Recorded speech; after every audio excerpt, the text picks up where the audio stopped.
Welcome friends, in this video we are going to discuss our next biasing circuit, that is voltage divider biasing or self bias circuit.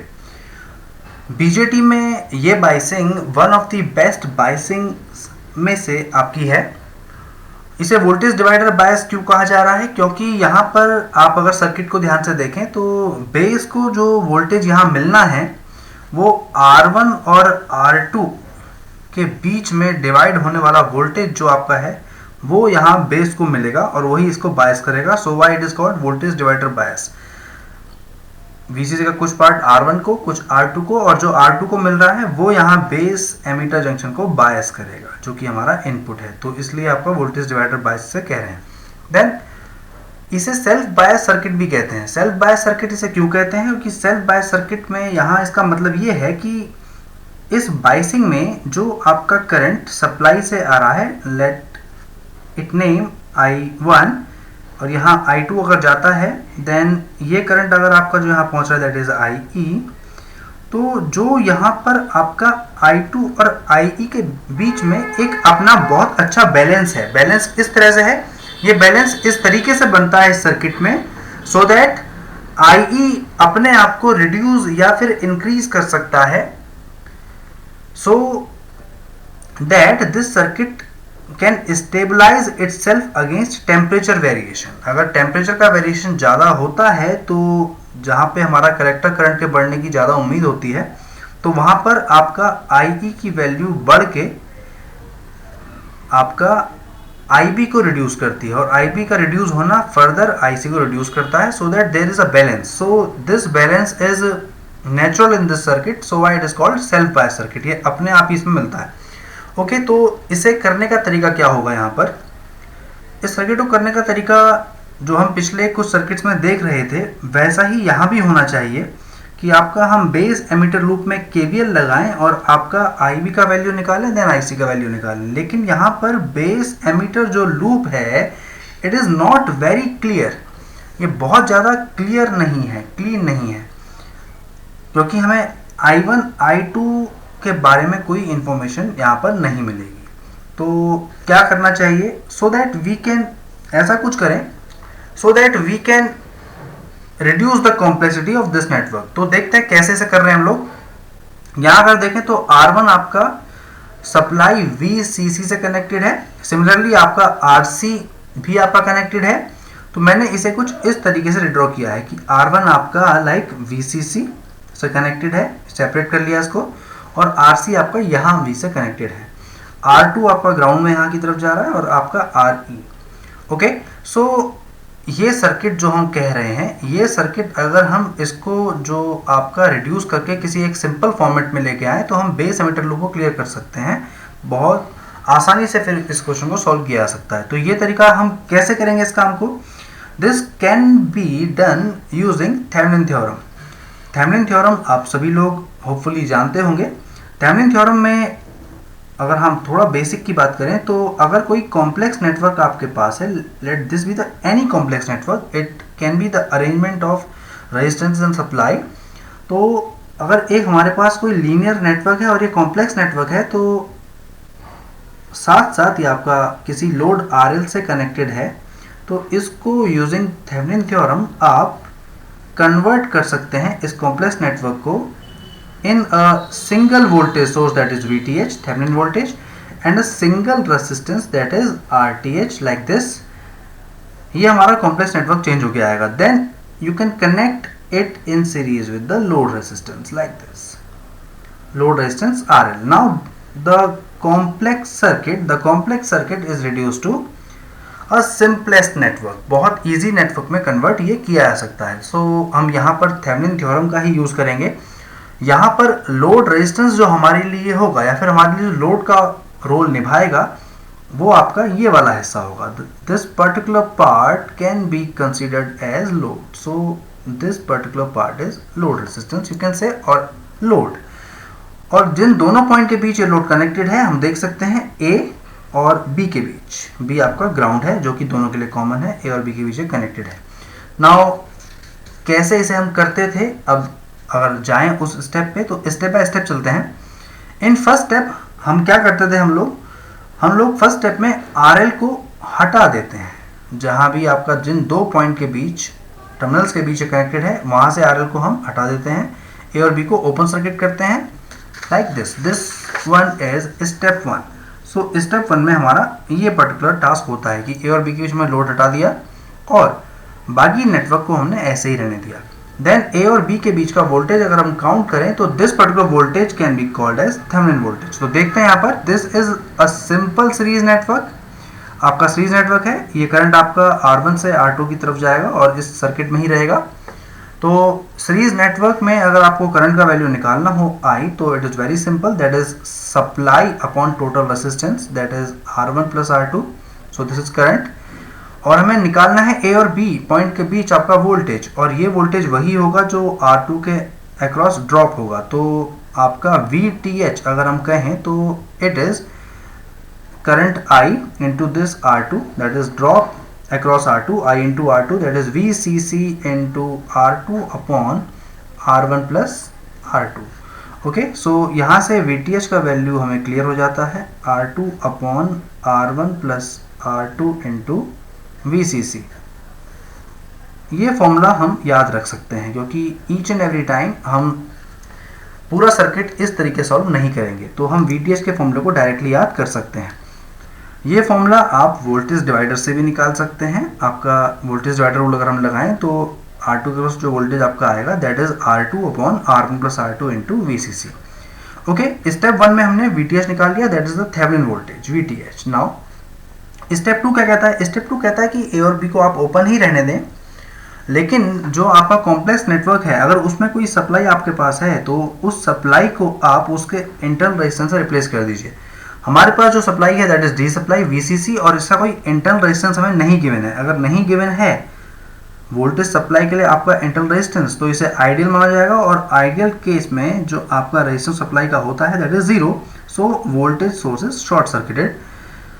So this is the circuit now, और हमें RTH निकालना है across A and B, और you can से between A and B, लेकिन ये हम देखेंगे इस डायरेक्शन से, A और B के अंदर की तरफ से हम इसे देखें अगर, तो यहाँ से हम कैसे पता करेंगे कि आपका A और B के बीच ये रेजिस्टेंस कैसे कनेक्टेड है। तो तरीका है कि आप यहाँ से एक करंट फ्लो करें लाइक I, और आपका ये करंट इस नोड पे जाके डिवाइड होगा, और अगर ध्यान से देखें तो इन दोनों पॉइंट के बीच जब करंट आपका यहाँ से चल रहा है और डिवाइड हो रहा है तो R1 R2 आपके पैरेलल हैं।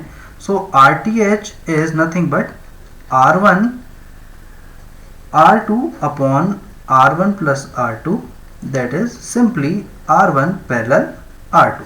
तो ये आपका हो गया RTH। तो ये फॉर्मूला भी हम याद रख सकते हैं, it is R1 parallel R2। किसी पर्टिकुलर न्यूमेरिकल केस में हम इन वैल्यूज को डायरेक्टली निकाल के सीधे और आपका simple network that is Thevenin network को बनाएंगे। Okay, so we have VTH and RTH now. So now draw the equivalent circuit, Thevenin equivalent circuit for this particular given by circuit. तो देखते हैं ये सर्किट क्या बनेगा। VTH RTH आपके series में होंगे और साथ में रहेगा लोड, तो ये आपका बन गया सर्किट थेवेनिन इक्विवेलेंट। और VTH RTH हम निकाल चुके हैं, तो VTH और RTH मैंने लगा दिया यहाँ पे।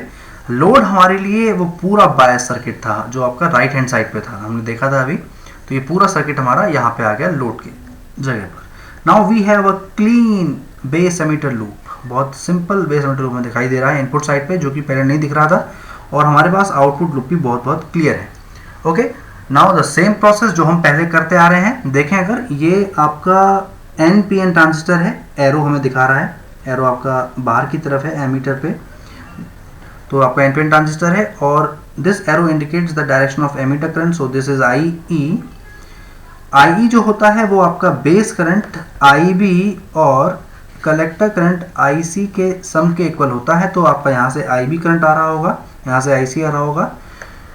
ओके, और आपका VB जो है आपका जंक्शन ड्रॉप है between base and emitter, VC आपका ड्रॉप है कलेक्टर एंड एमीटर। ओके, तो यहाँ पे हम देखते हैं now applying KVL at base emitter loop. Okay, apply करते हैं। सो इनपुट साइड पर, इनपुट या फिर आप इसे बेस एमीटर भी कह सकते हैं। Now this is VTH minus IB into RTH, VTH minus IB into RTH minus VBE minus VBE minus I E R E is equal to 0। Okay, यहाँ से हमें निकालना है बेस करंट, लेकिन आई ई हमारे पास है तो इसको हम रिप्लेस करेंगे आई बी प्लस आई सी से, जो कि बनेगा आपका आई सी बीटा आई बी होता है। तो this one is 1 plus beta into I B. तो हमारे पास आई ई का वैल्यू आ गया है आई बी के टर्म्स में। तो अब अगर आप आई बी निकालें यहाँ से तो आई बी का वैल्यू बनेगा V T H minus V B E upon R T H plus 1 plus beta into R E. So this is I B. अब अगर हमारे पास आई बी है तो हम आई सी निकाल सकते हैं, that is beta into I B.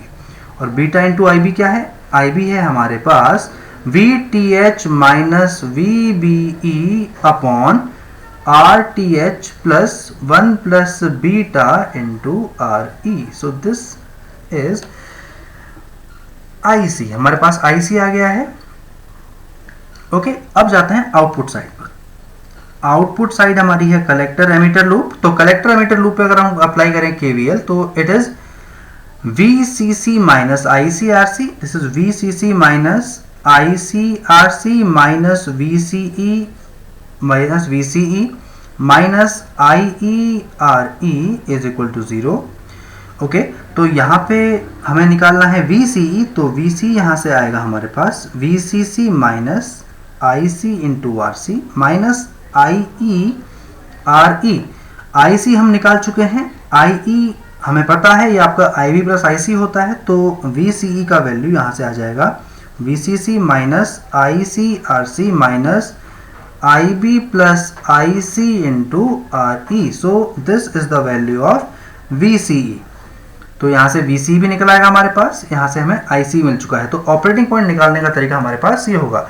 लेकिन अब यहाँ पे इसके कुछ फीचर्स देखते हैं। फीचर्स इन द सेंस कि ये क्यों बेनिफिशियल हमें लग रहा है सर्किट, क्यों हमारे लिए ये सर्किट बेहतर सर्किट है। पहली बात मैंने आपको बताई कि ये आपका सेल्फ बायस सर्किट है। अगर किसी कंडीशन में हमारा IE का वैल्यू बढ़ता है इन केस ऑफ टेम्परेचर, जैसे समझते हैं इस तरीके से, अगर आपका टेम्परेचर बढ़ता है अगर टेम्परेचर आपका बढ़ता है कुछ इस तरीके से, अगर टेम्परेचर आपका बढ़े तो टेम्परेचर हमेशा ही आपका माइनॉरिटी करंट ICBO को बढ़ाएगा। ICBO आपका हमेशा ही ICBO आपका है कलेक्टर बेस जंक्शन के बीच में आपका लीकेज करंट, ये बढ़ाएगा। और ICBO आपका ICEO को बढ़ाएगा, that is 1 plus beta into ICBO। हमारा ये वैल्यू बढ़ेगा। ओके, ये वैल्यू हमारा बढ़ेगा। जब ये वैल्यू हमारे पास बढ़ेगा तो हमारे पास हमेशा ही IC का वैल्यू बढ़ेगा, क्योंकि IC हम जानते हैं IC होता है हमारे पास from the current equation that is beta into IB plus 1 plus beta into ICBO। तो हमारे पास ये वैल्यू बढ़ेगा। जब ये वैल्यू बढ़ेगा तो हमारा IC डेफिनेटली बढ़ेगा। ओके, देन अब अगर IC बढ़ता है तो डेफिनेटली हमारा IE बढ़ेगा, क्योंकि हम जानते हैं IE जो होता है वो आपका होता है IB plus IC। Okay, IE के बढ़ने से क्या होने वाला है? IE के बढ़ने से हमारे पास IERE का वैल्यू बढ़ेगा, RE का वैल्यू हमारे पास बढ़ेगा, ये वैल्यू हमारे पास बढ़ेगा। और जब ये वैल्यू हमारे पास बढ़ेगा तो हमारा IB का वैल्यू घटेगा, ये वैल्यू हमारी आएगी इनपुट साइड से। इनपुट साइड से हम देखेंगे कि IB का जो वैल्यू आता है, अगर हम वहां पर IE को रिप्लेस ना करें तो IB हमारे पास आएगा VTH minus VBE minus IERE upon आपका RB और यू कैन से RTH। ओके, तो हमारा अगर ये वैल्यू बढ़ रहा है तो हमारा IB घट रहा है। IB हमारे घटने से क्या होगा? वापस हमारे पास IC का वैल्यू डिक्रीज करने लगेगा। तो हमारे पास एक सिंपल बैलेंस बन रहा है IC के बढ़ने और घटने में। तो इस तरीके से टेम्परेचर वेरिएशन हमारा कंट्रोल होगा। और ये चीज हमारे पास हमारे पास आएगी because of this biasing circuit. इसके अलावा एक चीज हम और देख सकते हैं, इसमें एक फ्लेक्सिबिलिटी हमारे पास है, क्योंकि हम जानते हैं जो हमारे पास IC आ रहा है that is beta into VTH minus VBE upon RTH plus 1 plus beta into RE। तो यहां से अगर मुझे IC को बीटा से इंडिपेंडेंट करना है तो बीटा यहां पे नहीं आना चाहिए। तो इस कंडीशन में अगर आप RTH को बहुत ही कम कर दें 1 प्लस बीटा इंटू RE से, जो कि पॉसिबल है बिकॉज ऑफ दिस फ्लेक्सिबिलिटी, क्योंकि ये आपका R1 R2 का एक कॉम्बिनेशन है, तो RTH जो होगा इन दोनों से ही बहुत छोटी वैल्यू आएगी in case of parallel combination. तो हमारे पास ये फ्लेक्सिबिलिटी है RTH को चुनने की, और अगर RTH का वैल्यू इस वैल्यू से बहुत कम होता है तो डेफिनेटली आपका IC यहाँ बीटा से इंडिपेंडेंट होता दिखता है। तो टेम्परेचर और बीटा से ये दोनों ही चीज़ें आपकी इंडिपेंडेंट हैं, इसीलिए ये बायसिंग आपकी बेहतर कही जा सकती है। ओके, नाउ व्हाट नेक्स्ट, कैसे पता करेंगे कि आपका, अगर आपने IC और VC को निकाल लिया है तो ये किस रीजन में आपका ऑपरेट कर रहे हैं। तो इसका तरीका है कि आप KVL लगाएं आउटपुट साइड पर और उसके बाद VCE का वैल्यू 0 पुट करें, जिसकी हेल्प से हमें निकालना होगा IC सैचुरेशन। तो कैसे, हमने अप्लाई किया KVL आउटपुट पे, VCC minus ICRC minus VC minus IR is equal to 0। Okay, this value is 0। आपने इसको 0 रखा, जब 0 रखा तो हमारे पास सिर्फ ये 3 टर्म्स बचती हैं, लेकिन यहाँ पे IE अभी भी है, तो IE आपका जो होता है it is almost equal to IC, क्योंकि IB बहुत कम करंट होता है बिकॉज ऑफ रिकॉम्बिनेशन। तो अगर IE को आप IC के इक्विवेलेंट रख दें तो जो वैल्यू यहाँ पर आती है वो वैल्यू आती है आपकी VCC minus IC into RC plus RE is equal to 0। So IC saturation is this one, that is VCC upon RC plus RE। Okay, हमने मैक्सिमम करंट जो डिवाइस में पॉसिबल है वो हमने निकाल लिया है। अब बहुत आसान है पता करना कि आपका जो पॉइंट है आपका वो किस रीजन में ऑपरेट कर रहा है। तरीका है कि आपने जो IC निकाला है अगर वो आपका इस मैक्सिमम करंट से कम आता है तो डेफिनेटली ये आपका एक्टिव मोड है, क्योंकि ये आपका मैक्सिमम करंट पॉसिबल है, और इससे अगर कम करंट आपको मिल रहा है IC तो आपका एक्टिव मोड है। अगर IC का वैल्यू इस करंट से ज्यादा या इसके इक्वल है तो हम सैचुरेशन में हैं, क्योंकि ये मैक्सिमम करंट पॉसिबल है in the device. Okay, so this is saturation mode in case IC is greater than this current. और अगर IC का वैल्यू 0 है तो ये आपका मिनिमम करंट का कंडीशन है, नो करंट का कंडीशन है, तो आपका कट ऑफ मोड कहा जाएगा। तो एक तरीका तो ये है, बट इससे आसान तरीका हो सकता है कि आप दूसरे ऑपरेटिंग पॉइंट पे जाएं या फिर आपका दूसरे पैरामीटर पे जाएं, VCE पे जाएं। VCE आपने निकाला है, देखें आप VCE का वैल्यू कितना आ रहा है।